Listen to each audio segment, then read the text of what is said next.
was almost like I had escaped from Alcatraz because there is that golden, handcuffs that people, they're doing very well financially, they're on the track.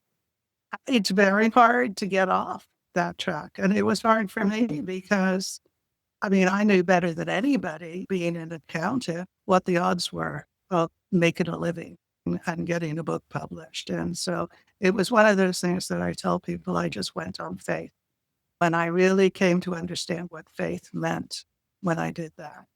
And so that's how I got to where I could finally call myself a writer, not a wannabe. And that took a while. That took a while before I could actually announce that I was a writer.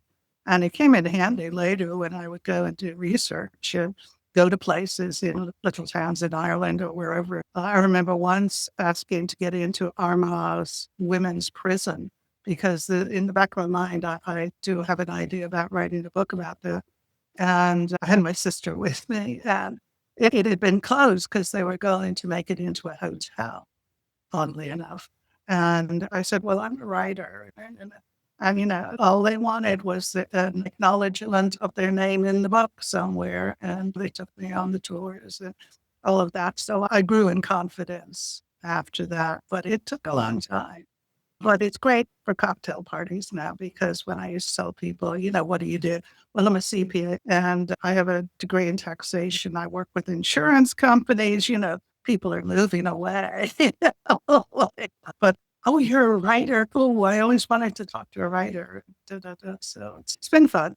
I tell people I'm nowhere near as rich as I was, but I'm much happier and I don't have that pull anymore. And then the other thing I like to try to tell people is there's always a second act. And I'm living proof of that you should never, if you can help it, give up on your dreams. It's never too late. You're never too old. There's always lots of reasons why you couldn't, shouldn't do it.